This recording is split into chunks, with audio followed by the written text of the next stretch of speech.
추석 명절을 지금도 저희들이 보내고 지난 목요일부터 오늘 내일 모레까지 작게는 6일 또 많은 시간들을 이렇게 연휴와 함께 성도들이 여행도 가고 아직도 고향 중에 방문 중에 있는 성도들 또 해외여행도 가고 많이 그런 것 같습니다. 고향을 찾는다는 것은 참 즐거운 거죠.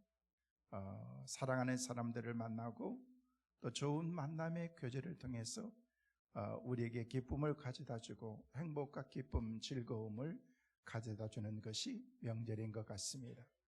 그래서 우리가 명절을 얘기하기를 더도 말고 덜도 말고 추석 명절만 같았으면 좋겠다라는 그런 말이 우리 가운데 나오게 된 거예요. 정말 가난하게 힘들게 어렵게 살았던 우리의 삶 가운데에서 넉넉함이 있고 나눔이 있고 풍성함이 있는 먹을 것이 넉넉한 그런 가장 축복된 시간이 추석 명절 아니겠는가 생각해 보는 것입니다. 그래서 이때처럼 살았으면 좋겠다. 물론 우리가 하나님께서 우리를 축복해 주셔서 이제는 우리의 삶이 정말 부유하고 윤택한 그런 삶을 살아가는 그런 상황과 환경이 되었습니다마는 하여튼 명절은 즐겁고 행복한 그런 시간들인 것입니다. 남아있는 그런 명절도 여러분 기쁘고 행복하게 보내는 귀한 시간들 될 수 있기를 바랍니다. 저는 그래서 오늘 말씀 요한복음 54번째 강의를 하면서 16장에 나와 있는 그런 그 말씀, 하나님에 대해서 예수님께서 제자들에게 주셨던 그런 메시지의 초점이 내가 너희들을 위해서 보혜사 성령님, 진리의 성령님, 우리에게 가르치시는 그 성령님, 때로는 우리를 책망하시고 훈계하시는 그런 성령님과 더불어서 살아갈 때 우리에게 주신 기쁨이 있다는 거예요. 그래서 우리 성도들의 기쁨과 즐거움이라는 그런 주제로 오늘 저는 말씀을 드리려고 합니다. 오늘 예배를 드리는 여러분 모습 보니까 그렇게 기쁘지는 않는 것 같아요. 막 즐거워하는 그런 그 모습은 아닌 것 같아요. 그래서 시댁에 다녀오셨어요? 네. 푸세요. 괜찮아요. 이제는 추석도 다 지나갔는데 이제 오늘 제목이 그렇다 보니까 조금 오래된 유머 같은데 아재 유머 개그를 여러분들에게 잠깐 소개하려고 그래요. 아시는 분들도 있을 거예요. 물어볼 거예요. 세상에서 가장 예쁜 사람을 단 한 글자로 얘기하라 그러면 그게 뭐예요? 나예요. 세상에서 가장 아름답다라는 그런 아름다운 사람을 두 글자로 얘기하면은 또 나. 네. 세상에서 제일 아름다운 나를 그러면 세 글자로 표현하면 뭐예요? 역시 나. 네. 그러면은 세상에서 제일 예쁜 사람을 그러면 네 글자로 표현하면은 그래도 나. 이제 마지막으로 한 가지만, 세상에서 제일 예쁜 나를 다섯 글자로 표현하면은 역시 봐도 나. 네. 오늘 설교 중에서 다 잃어버려도 이거는 꼭 기억하세요. 일부 예배 끝났더니 뭐라고 얘기를 하면서 그랬더니 목사님 그래도 나 그러더라고요. 그랬어요. 이런 사람을 가리켜서 우리는 공주병, 왕자병 걸렸다라고 그렇게 얘기를 하는데, 사실 우리 그리스도인들은 예쁜 사람이거든요. 멋있는 사람인 거예요. 자, 옆 사람과 함께 얘기하세요. 그래도 너 인사하세요. 자, 네. 역시 너. 다시 봐도 너. 네. 오늘 시간만 있으면은요, 다섯 글자로 안 끝내고 그냥 20글자까지도 다 갈 수 있는데 여기서 끝낸 거 오늘 정신도 없으니까 빨리 끝내야 되니까.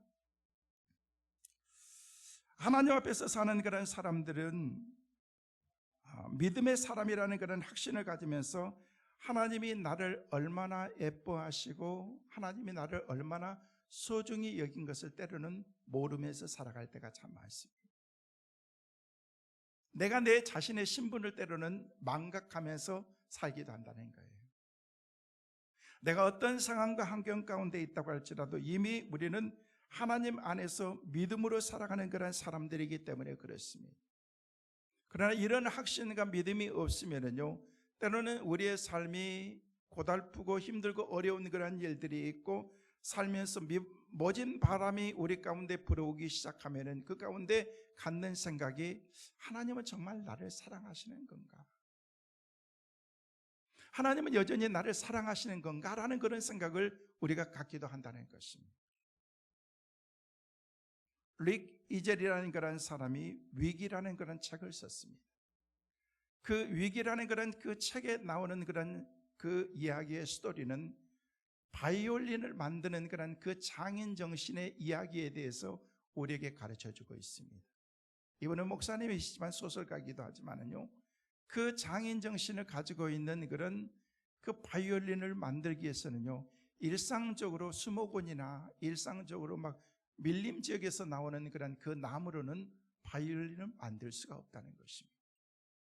왜냐하면 그 짧은 그런 작은 그런 나무를 통해서 팽팽한 줄을 당기면서 소리를 내야 되는 그런 악기인데, 일반적인 나무로 만들면요, 금방 이게 그냥 형틀이 망가지면서 소리의 본래 저 소리를 내지 못한다는 것입니다. 그러면서 그가 가지고 있던 생각이 뭐냐면은, 정말 좋은 바이올린을 만들기 위해서는 수목 한계선에서 자라는 그런 그 나무들을 채취해서 그 나무들 가운데서 가장 강한 나무를 선택해서 바이올린을 만들게 된다는 것입니다. 그래서 높은 히말라야나 높은 지대에서 살고 있는 그런 그 나무들, 수목 한계선에서 자란 나무들을 발견하게 되면은 그 나무들을 통해서, 그 나무들은 옹이가 생기고 그리고 막 굽어져 있고 제대로 자라지 못하면서 추운 겨울이 되면은요, 그 나무들이 죽었다가 다시 봄이 되면 조금 싹이 났다가 살 만큼 사는 것 같다 생각하면은요, 또 다시 죽어가지고, 이런 추위와 더위, 이런 과정을 통해서 잘 자라지 않는 그런 나무들이지만, 이 나무들이 추운 날씨를 통해서 자라는 그런 나무들이 아주 강하게 된다는 거예요. 그러면서 이 릭 이젤 목사님은 덧붙여서 그런 얘기를 했습니다. 우리 중에도 수목 한계선에서 살고 있는 사람들이 많다. 다시 말해서 고통스러운 세상에서 시련과 어려움을 겪으면서 살고 있는 사람이 적지 않게 많이 있는데, 그러나 하나님은 고통의 와중에서 아름다운 삶을 그 가운데서 창조해 나가신다라고 말했습니다. 우리가 정말 힘들고 어려운 그런 그 수목 한계선과 같은 그런 그 절정의 그 순간의 추위와 더위와 외로움과 싸우면서 우리가 견디면서 살아가지만, 그런 과정을 통해서 우리가 조금씩 내 자신이 깎여져 가고 만들어져 간다는 거예요. 여러분이 좋아하는 다이아몬드는 어떻게 만드는 줄 아십니까? 우리가 좋아하는 반짝거리는 빛을 발하는 다이아몬드는 그냥 만드는 게 아니고, 석탄이 섭씨 550도 이상이 돼야 됩니다. 550도 이상이 돼서 깊은 곳에서 압력이 750톤 이상이 되는 압력을 가했을 때 여기서 이상 반응을 일으키면서 화학 작용과 반응에 의해서 아름다운 빛을 발하는 다이아몬드가 거기서 만들어지는 거예요. 그래서 희귀한 거죠. 그런데 정말 가치 있는 보석으로 만들기 위해서는 이것을 어떻게 되는 거예요? 각을 통해서 깎게 되는 거예요. 그러면 깎였던 그런 다이아몬드는요, 휘황찬란한 빛을 발하면서 우리에게 아름다움을 선사해 주는 것처럼 우리의 삶이 때로는 그렇다는 거예요. 말할 수 없는 프레셔와 힘들고 어려운 그런 상황과 환경 가운데서 고열의 아픔의 그 과정을 통과했을 때 아름다운 빛을 발하는 그런 다이아몬드가 나오는 것처럼, 높은 수목 한계선에서 나오는 그런 그 나무가 아름다운 선율을 밝힐 수 있는 그런 바이올린의 그 재료가 될 수 있는 것처럼, 하나님의 사람들도 마찬가지라는 거예요. 근데 때로는 우리는 그런 생각을 하는 거예요. 나는 너무 외롭다는 거예요. 내 삶이 너무 고달프다는 거예요. 그런 가운데서 정말로 하나님은 나를 사랑하시는 건가? 라는 그런 생각을 보통 많이 갖게 된다는 것입니다. 그 가운데서 우리가 갖게 되는 것은 때로는 소망보다는 세상의 좌절, 아픔과 고통 가운데서 신음하면서 내 삶 가운데서 힘들고 어려운 삶의 모습만 내 가운데 보일 수도 있다는 거예요. 여러분 때로 힘들지 않습니까? 외롭지 않습니까? 근심 염려는 없습니까? 설교하는 저에게도 근심 염려가 있습니다. 요즘에 근심은요, 다음 주가 좀 빨리 지나갔으면 좋겠어요.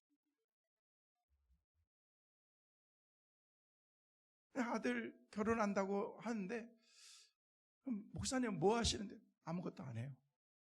근데요, 이게 가지고 있는 그런 프레셔라든지, 제가 그런 생각을 했어요.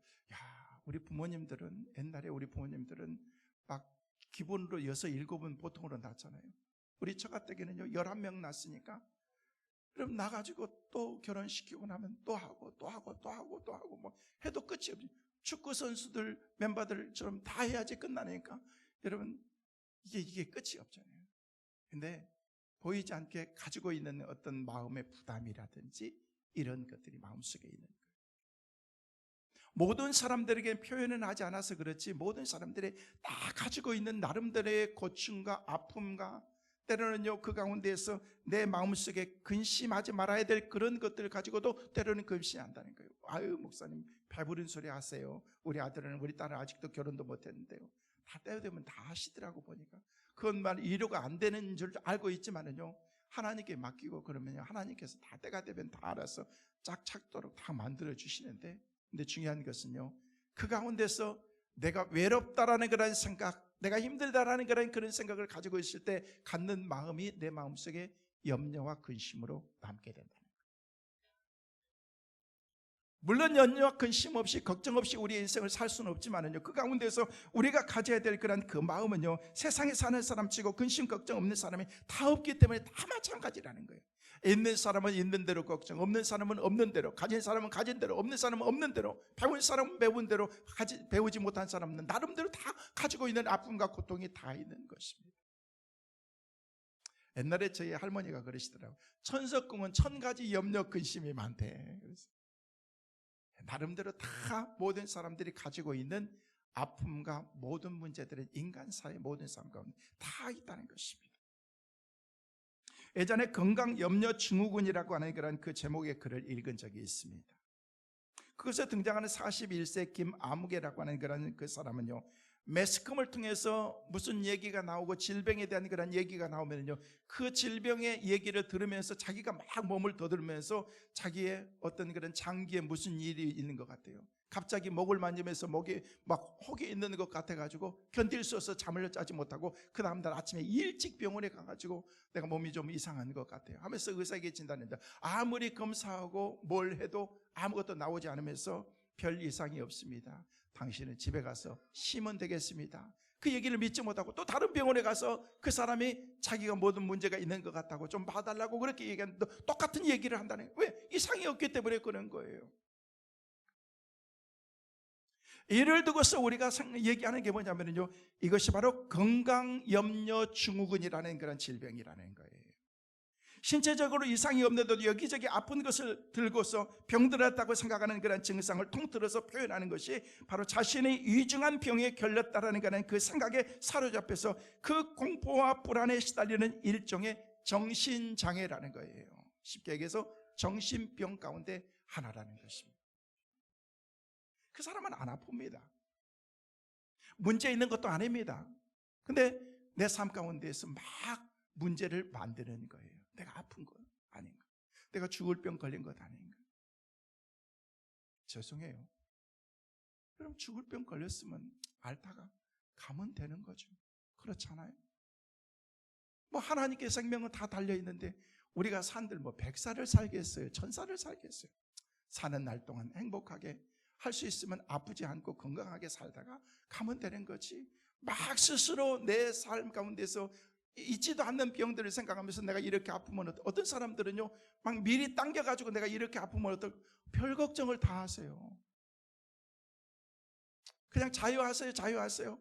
마음이 평안해야 되는 거예요. 마음이 편안해요. 마음의 근심이 우리의 뼈를 상하게 하고 우리의 마음을 상하게 하고 만든다라고 성경은 우리에게 말하고 있는 것처럼 내 마음이 편안해야 되는데 마음이 불안한 가운데 염려 가운데 근심 가운데 살아가기 때문에 그 삶이 어떻게 천국이 될 수가 있겠느냐는 거예요. 여러분, 천국은요, 여러분이 돌아가셔서 가는 나라만이 아니라 이 땅에서 사는 삶이, 우리가 천국의 삶이 이 땅에서 주신 그런 이 땅의 삶이 바로 파라다이스의 그 삶이 돼요. 하나님이 주시는 은혜 가운데서 매일매일 즐겁게 여러분이 여러분의 인생을 소풍처럼 살아가는 은혜가 있기를 간절히 소망합니다. 기쁘게 살아가는 거예요. 기쁘게. 여러분, 이런 건강 염려 증후군이라는 것은요, 이 병은 일반적으로 스트레스가 많은 사람들에게 건강에 자신감을 잃어가는 그런 사람들이, 예전에는요 40대 50대 남자들에게 그리고 스트레스를 많이 받는 주부들에게 나타났던 병인데 이게 낮아져서 요즘에는 30대 40대 젊은 남자들에게 생기는 병이 바로 건강염려증후군이라는 거예요. 젊은 사람들이 이런 병에 걸린 사람 많다. 이게 뭘 쉽게 얘기해서 정신적인 질병인 거예요. 스스로 내가 그 질병 가운데서 헤어나오지 못하고 살아가는 거예요. 그야말로 쓸데없는 근심, 걱정병이라고 말할 수 있다는 거예요. 여러분, 걱정은요 사람의 마음을 둘로 나뉘기 위해서 평화를 깨뜨리고 감정을 불안하게 만들고 초조하게 만들고 우리의 삶 가운데서 염려와 근심 가운데서 잠도 자지 못하게 만드는 것이 근심, 염려라는 거예요. 그래서 고린도후서 7장 10절 말씀에는 우리에게 그렇게 말씀하고 있습니다. 함께 같이 한번 보실까요? 하나님의 뜻대로 하는 근심은 후회할 것이 없는 구원에 이르게 하는 회개를 이루는 것이요 세상 근심은 사망을 이루는 것이니라. 자, 여기 말씀을 자세히 보세요. 하나님의 뜻대로 하는 근심이 있다는, 근심은 근심인데 하나님이 원하는 근심은요 우리 가운데 구원을 이루게 하지만 세상 근심은 뭘 이룬다고요? 사망을 이룬다는 거예요. 죽게 만든다. 잠언 17장 22절에도 똑같은 말을 하고 있습니다. 같이 한번 보시겠습니다. 마음의 즐거움은 양양이라도 심령의 근심은 뼈를 마르게 하느니라. 사랑하는 성도 여러분, 하나님의 사람들은 어떤 사람인 줄 아십니까? 하나님의 사람들은 어떤 환경 가운데에서도 우리가 하나님이 주신 그 기쁜 마음은, 우리가 기쁜 그런 마음만은 잃어버리지 말아야 된다는 것입니다. 염려거리가 산적해 있고 어렵고 고통스러운 일들이 우리 가운데 몰려오고 세상에 우리 가운데 희망이 사라진다고 할지라도 주님께서 우리에게 주신 그 기쁜 마음은 그 기쁜 마음만은 우리가 잊어버리지 말아야 된다는 것입니다. 저는 오늘 예배드리고 있는 사랑하는 성도 여러분, 그 영상을 통해서 말씀을 듣고 있는 여러분의 삶 가운데 주님의 기쁨이 날마다 충만하시기를 주의 이름으로 축원합니다. 예수의 기쁨이 우리 가운데 사라지지. 여러분, 이 기쁨은요 내가 잘 보호해야 되는 거예요. 겨울이 되면 여러분 보온통 가지고 물을 따뜻하게, 그리고 더운 여름에는요 시원하게 이렇게 뭐 하는 거예요? 보온하는 거예요. 나가지 않도록, 열이 나가지 않도록, 냉기가 나가지 않도록 보호하는 것처럼 우리의 삶 가운데 주님이 주신 그런 하나님의 은혜나 기쁨과 또 우리에게 주신 구원의 은혜는요 이것을 잘 보호할 수 있는, 이게 바로 믿음인 거예요. 믿음. 이 믿음을 통해서 내 스스로가 내 자신을 보호하는 것입니다. 다른 사람이 여러분 보호해 주지 않습니다. 부모가 우리를 보호해 주는 것은 한계가 있습니다. 내가 내 스스로를 하나님께서 주신 그런 은혜 가운데서 영적인 코팅을 내가 스스로 하는 거예요. 그래서 어떤 것도 내 삶 가운데서 침범하지 못하고 내 삶을 내가 스스로 하나님께서 주신 은혜 가운데서 내가 노력해야 되는 것입니다. 하나님이 알아서 다 해주시겠지, 물론 그건 하나님에게 달려있지만 내가 내 스스로를 너무 학대하고 자해하면서 그렇게 살아서는 안 된다는 거예요. 왜? 내 몸은 하나님의 성전이기 때문에 그렇습니다. 성도 여러분, 저는 오늘 이곳에 계신 여러분들 모두가 다 기쁨과 즐거움으로 다시금 하나님 안에서 늘 영적으로 살아가는 하나님의 자녀들 꼭 되시기를 주의 이름으로 축원합니다. 그래서 사도 바울은 데살로니가서서 5장 16절 말씀에 항상 기뻐하라. 빌립보서 4장 4절 말씀에 들으니까 뭐라고 말씀하고 있습니까? 같이 보시겠습니다. 주 안에서 항상 기뻐하라. 내가 다시 말하노니 기뻐하라. 기뻐하라. 왜냐하면 나의 생애를 주관하시는 주인이 바로 창조주 하나님이시기 때문이다라고 그렇게 우리에게 말하고 있다는 것입니다. 그러므로 성도가 기뻐하는 것은 하나님께 대한 그런 믿음의 표현이고 신뢰를 나타내는 그런 행위라고 그렇게 말할 수가 있는 거예요. 반면에 염려나 근심과 걱정은요 나를 향하신 하나님의 섭리에 대한 불신앙이라는 거예요. 불신앙. 여러분이 염려 가운데 그리고 늘 근심과 걱정 가운데 살아가는 것은 하나님이 원하는 게 아니라는 거예요. 여러분, 세상 근심은 죽음에 이르게 된다고 말하고 있습니다. 지금 우리가 살고 있는 세상이 비록 어두운 부분이 많고 들려오는 소식들은 우리의 마음을 답답하게 하는 그런 일들이 많지만, 그럼에도 불구하고 하나님의 자녀인 우리는 이 세상을 밝게 만들어 나가도록 부름받은 사람이라는 것을 잊어서는 안 된다는 거예요. 그래서 여러분의 얼굴을 너무 심각한 표정 짓고 살지 마세요. 그냥 잘 펴고, 그냥 할 수 있으면 막 실실 웃고 다니세요. 한번 웃어보세요. 한번. 네, 지금 이 모습 이렇게 살아가는, 여러분 보시니까 나사가 조금 빠진 것 같아요. 괜찮아요. 그렇게 사세요. 어떤 사람은 너무 심각해가지고 옆에 가기가 겁난 분들이 있잖아요. 그러지 말고 그냥 와서 기댈 수 있을 만한. 어떤 사람들은요, 세상에서 제일 예쁜 사람이 누구냐고 한자로 물어봐도 나 해도 웃지도 않고, 두 번째, 세 번째, 다섯 번째 다시 봐도 나 그래도요, 그분 분명히 충정도일 거야. 아마 집에 가서 생각해 보니까 그래 나야, 역시 나야, 그래도 나야, 다시 봐도 나야, 그러면서 그때 웃을 거야. 여러분, 목사님이 설교하면서 좀 유머도 하고 그러면은요, 적구도 하고 그러면은요, 받치면서 하면서 이렇게 웃기도 하고, 세상에서 제일 예쁜 사람은 바로 너. 반응이 좀 있어야지. 우리 무슨 나 혼자 막 하는 것처럼. 그런 말씀을 들으면서도 그러면 아멘 아멘 이런 것도 있어야 되는지 눈만 끔뻑끔뻑하면서. 성도 여러분, 여러분에게서 하나님께서 주신 그런 하나님의 은혜와 기쁨이 있다는 거예요. 이 기쁨을 우리가 잃어버리지 말아야 된다는 것입니다. 세상의 기쁨을 주면서 당연히 내 자신을 우리가 그렇게 살아가야 되는데, 기쁨을 주기 위해서는요, 내 자신이 먼저 기뻐야 되는 거예요. 만약 우리의 삶에서 기쁨을 잃어버리고 빼앗겨버린다면 어떻게 되겠어요? 온 세상은 다 잿빛으로 변해버리고 할 것입니다. 세상이 다 온통 해석으로 바뀌고 말 것입니다. 사람들은 기쁨과 즐거움을 위해서 온갖 것을 다 하지 않습니까? 술도 마시고 쾌락도 즐기고 여행도 가고 레저도 즐기고 스포츠도 하고. 뭐 하는 거예요? 내가 내 삶 가운데서 내게 가장 기쁨을 가져다 주는 것이다라고 그렇게 생각하기 때문에. 그런데 그것이 영원한 것입니까? 아니잖아요. 일시적인 것. 그러나 주님이 주신 거는 그 기쁨은요, 일시적인 것이 아니라 영원한 것이다라고 그렇게 말하고 있다는 거예요. 여러분, 우리가 잘 아는 솔로몬의 모습을 한번 볼까요? 솔로몬 전도서 9장 9절 말씀에 우리에게 그렇게 말씀하고 있습니다. 한번 같이 보시겠습니다.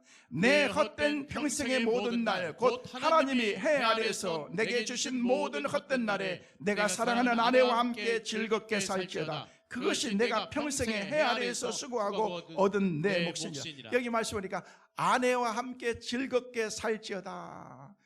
여기서 말씀에 아내들과 함께 즐겁게 살지어다, 그렇게 얘기하는 거예요. 아내와 함께. 누가 고백한 거예요? 솔로몬이 고백한 거예요. 솔로몬이 전도서 시작했던 전도서 1장 1절 말씀에 세상에 헛되고 헛되니 모든 것이 헛되다라고 말했던 사람이요, 9장 9절에 와서 보니까 아내와 함께 더불어서 사는 것이 행복이다, 기쁨이다라고 그렇게 얘기한다는 거예요. 솔로몬이 어떤 사람이었어요? 부인이 1000명이나 있었어요. 왕으로서 살면서 첩을 1000명이나 돌면서 그냥 세상적으로 아주 막 개처럼 살았던 그런 인간이었다는 거예요. 근데 그렇게 사람이 나중에 고백하기 위해서, 야, 인생 살아보니까 돈도 가치도 없고 여자도 그렇게 많은 여자들이 있었는데 가치도 없고 사는 것이 사는 게 아니고, 보니까 내가 정말 중요한 것은 사랑하는 아내와 함께 즐겁게 사는 것이 기쁨이다라고 그렇게 얘기했다는 거예요.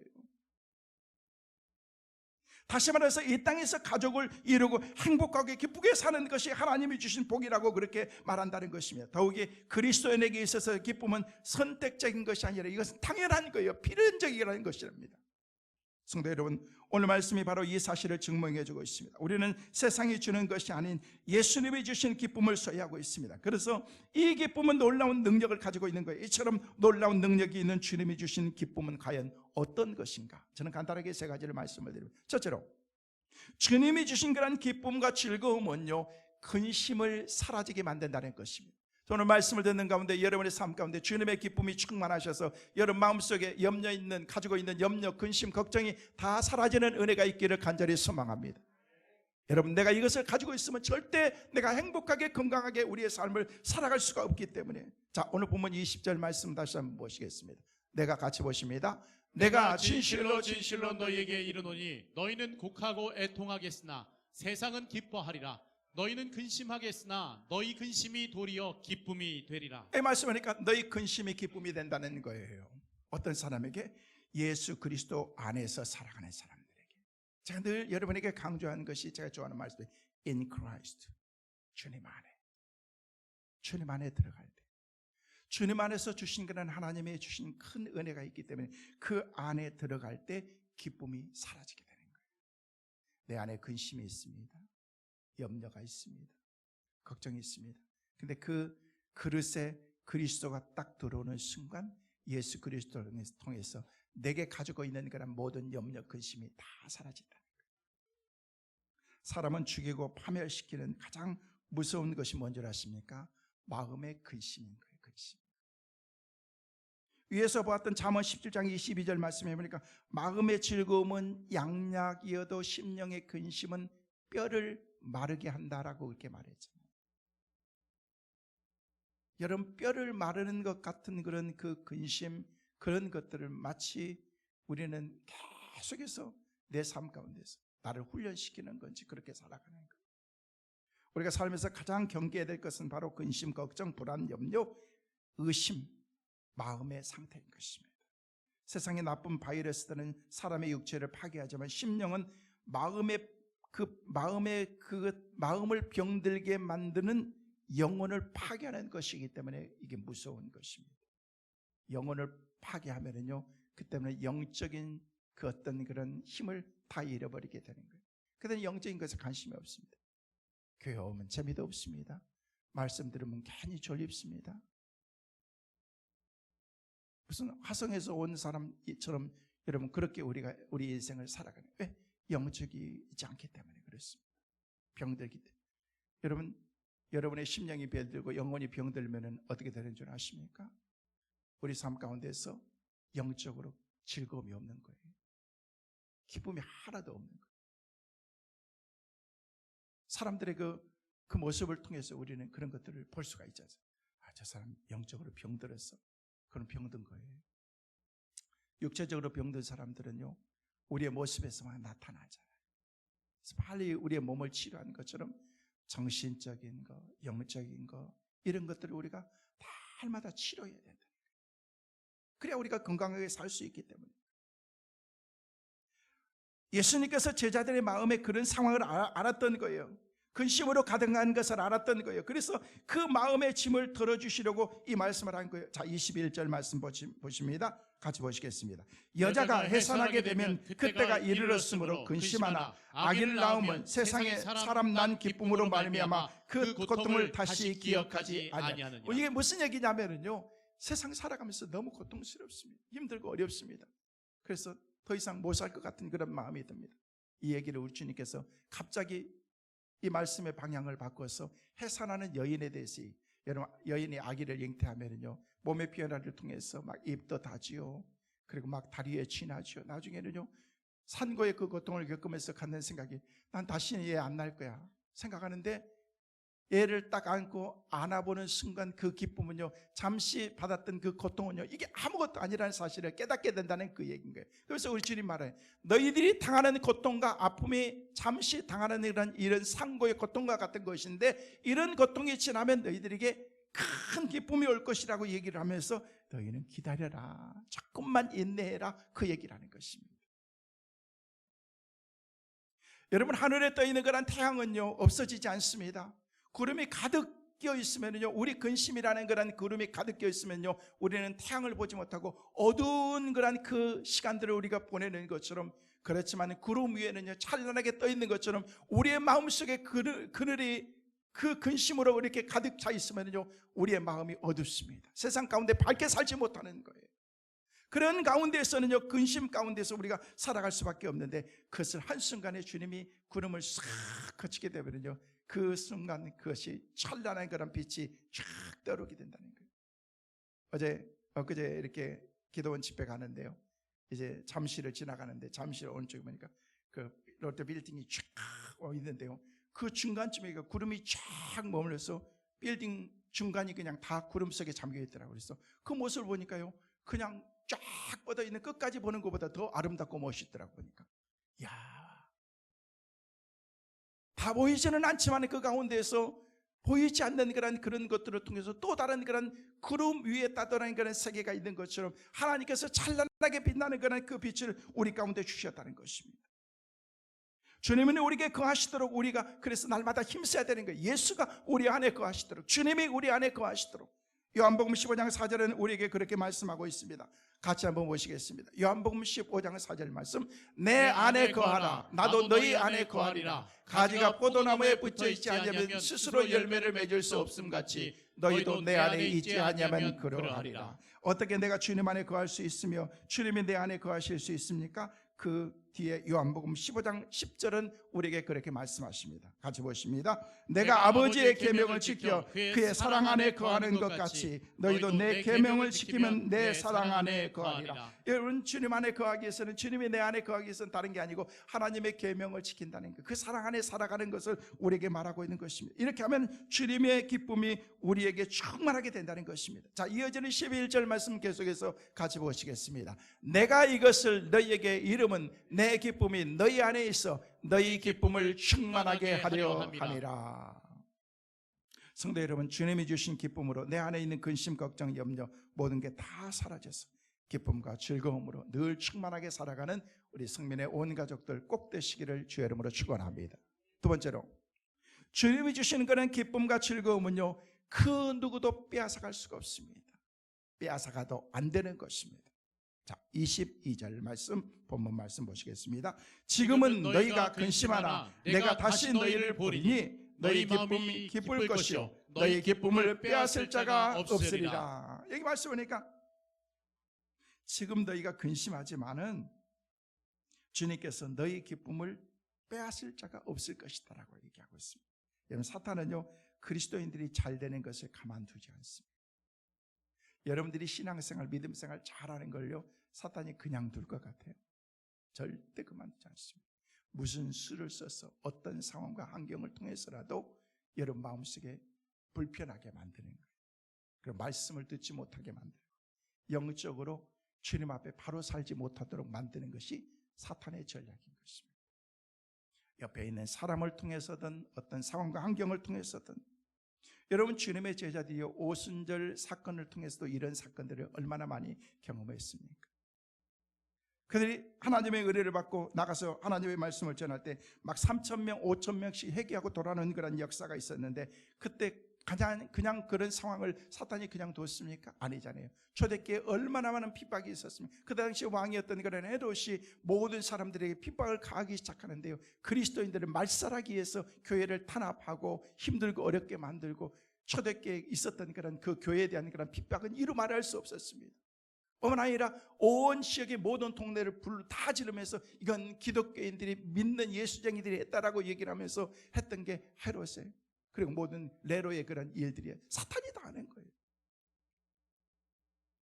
그 당시에 사도였던 그런 이 베드로가 복음을 증거하다가 그런 핍박을 통해서 감옥에 갇히게 되었고, 형 집행 하루 전날 있었던 그런 사건이 성경에 기록이 되어 있습니다. 하나님이 역사하셔서 갑자기 막 지진을 일으키더니 막 옥문이 열리고 쇠사슬이 풀리고 손과 발에 묶였던 그런 쇠사슬이 막 풀리는 건데, 그런 상황 가운데서 벌어지는 그런 일 가운데서 간수를 지키게 되고 있던 두 사람이요, 그 가운데서 야, 우리는 죽었구나, 더 이상 뭘 바라겠어, 여기서 죽어야 되겠구나, 스스로 죽으려고 하는 그 순간 베드로가 야야 잠깐 멈춰라, 우리 다 여기 있는데 왜 그래 하면서 깜짝 놀랍니다. 아니, 옥문이 열렸고 쇠사슬 풀렸으면 도망가야 되잖아요. 근데 그 가운데서 있었을 때 그 가운데 간수장과 모든 사람들이 가족이 다 구원받았다는 그런 성경의 이야기가 성경에 기록이 되어 있습니다. 사탄은 세상의 권력을 통해서 초대교회 성도들의 기쁨을 빼앗아가고 오늘 현대를 살아가는 우리들에게도 똑같이 나타난다는 거예요. 그래서 로마서 8장 38절 39절에는 우리에게 그렇게 말씀하십니다. 함께 보시겠습니다. 내가 확신하노니 사망이나 생명이나 천사들이나 권세자들이나 현재일이나 장래일이나 능력이나 높음이나 기쁨이나 다른 어떤 피조물이라도 우리를 우리 주 그리스도 예수 안에 있는 하나님의 사랑에서 끊을 수 없으리라. 하나님의 사랑에서는요, 그 어떤 것도 우리 가운데서 끊을 수 없다는 거예요. 왜냐하면요, 하나님께서 우리와 함께 하시기 때문에, 하나님께서 주신 그런 은혜 가운데서 우리가 살아가기 때문에 그렇습니다. 성도 여러분, 여러분에게 주님으로 말미암은 그런 그 기쁨이 있으실 거예요. 우리의 삶이 때로는 힘들고 피곤하고 지치기도 하지만 그것만으로 주님이 주시는 그런 기쁨을 우리가 잃어버린다는 것은, 이것은 영적인 엄청난 손해인 것입니다. 여러분, 이 기쁨과 즐거움과 하나님의 은혜로 우리가 이 자리까지 오기까지는요, 마치 벽돌을 하나하나씩 쌓아서 큰 빌딩을 세웠던 것처럼 우리의 삶이 그런 과정이 필요합니다. 그런데 무너진 것은 한순간에 무너지는 거예요. 내 신앙을 지키십시오. 믿음의 기초를 든든히 하고서 주님이 주신 거는 그 기쁨을 잃어버리지 않고 주님의 은혜 가운데서 늘 살아가는 우리 모든 성도들 꼭 되시기를 주의 이름으로 축원합니다. 마지막으로 한 가지, 주님이 주신 그런 그 기쁨과 즐거움은 어디서 얻느냐? 바로 in Christ, 주님 안에서, 예수 안에 있어. 자, 16장 마지막 33절 말씀 다시 한번 보실까요? 16장 33절 같이 보십니다. 이것을 너희에게 이르는 것은 너희로 내 안에서 평안을 누리게 하려 함이라. 세상에서는 너희가 환난을 당하나 담대하라. 내가 세상을 이겼노라. 너희가 내 안에 평안을 그리고 누리기 위해서는 네가 어떻게 해라? 담대해라. 내 평안 안에 있을 때 기쁨도 즐거움도 있게 된다는 거예요. 주님은 우리가 세상에서 평안한 가운데 기쁨과 즐거움을 가지고 살기를 원하시는, 그러면은 어떻게 환난과 풍파가 많은 그런 세상 가운데서 우리가 평안 가운데 즐거움 가운데 우리가 살아갈 수 있게 되냐는 거예요. 자, 33절 말씀 다시 한번 보실게요. 33절 말씀 보면요, 내 안에서는, 내 안에는요 누구예요? 주님 안에서 뭘 얻는다고요? 평안을. 그러나 세상에서는 뭐 한다고요? 환난을. 저는 여러분들이 환난 가운데 살지 않았으면 좋겠어요. 뭐 살아도 괜찮을 것 같으니까 아멘은 안 하는 것 같아요. 다시 한번, 여러분 환난 가운데 살지 않기를 바랍니다. 주님의 평안 가운데 살아가시길 바랍니다. 그러기 위해서는 내 안에, 주님 안에 살아가야 된다. 주님 안에. 여러분, 주님 안에 살았던 그런 사람들, 성경에 보면요, 요셉이라고 하는 사람들은 형들의 미움을 받아서, 요셉이라는 사람은요 노예로 팔려가서 보디발 장군의 아내의 그 모함을 받아서 감옥에 갇혔지만 하나님께서 그를 억울한 그런 그 상황 가운데서 그를 하나님이 지켜주시잖아요. 왜요? 어디가 있든 그 삶 가운데서 흔들림이 없는 그런 신앙과 믿음을 가졌기 때문에 주님께서 보디발의 아내 종의 집으로, 종으로 있던 감옥에 죄수로 있던, 그가 나중에 국무총리의 그 신분으로 있던 상관없이 하나님께서 그를 늘 주님의 평안으로 함께해 주신 것을 볼 수가 있습니다. 우리 예수님께서 지신 저주의 십자가가 수치의 상징이었던 그런 십자가를 통해서, 처절한 그 죽음을 통해서 우리에게 주신 영적인 원리가 뭔 줄 아십니까? 십자가를 지는 고난이지만 하나님은 그것을 통해서 선으로, 기쁨으로, 즐거움으로, 복으로, 영광으로 바꿔주셨다고 말하고 있습니다. 성도 여러분, 우리 모두 주님의 화평의 교제를 누리기 위해서 주님 안에서 우리가 살아야 됩니다. 이번 한 주간도 이 말씀을 묵상하면서 예수 안에서 살아가는 우리 모든 성도들 꼭 되시기를 바랍니다. 말씀을 맺습니다. 우리 그리스도인에게 있어서 기쁨과 즐거움은 이것은 당연한 거예요. 왜냐하면 우리의 기쁨은 주님으로부터 말미암은 것이기 때문에 그렇습니다. 주님이 주신 기쁨은 세상의 근심을 사라지게 만듭니다. 또한 주님이 주신 기쁨은요, 세상의 그 어떤 것으로 빼앗을 수가 없습니다. 이 기쁨을 누릴 수 있는 방법은 바로 예수 안에서 살아가는 것이라고 말하고 있습니다. 지금까지도 우리는 그렇게 살았습니다. 오늘도 내일도 그렇게 살아가십시오. 추석 연휴 마지막을 보내고 있는 여러분, 이번 한 주간을 살아가면서도 주님이 주신 그 기쁨과 즐거움 가운데 내게 주신 은혜를 잊어버리지 마십시오. 사람들과의 관계를 통해서 여러분들이 그것을 빼앗기지 마십시오. 그것이 여러분의 가장 그 소중한 보물과 같은 그 기쁨을 빼앗을 일이라고 하면은요, 여러분 그 모임, 만남, 그들과의 관계를 여러분 다시금 생각해 봐야 되는 거예요. 아니요, 여러분들이 만나는 모든 사람들에게 기쁨과 즐거움을 주고 예수 그리스도의 복음을 함께 나누면서 즐겁고 행복하게 믿음으로 살아갈 수 있는 축복의 은혜가 우리 모두에게 꼭 있게 되시기를 주의 이름으로 축원합니다.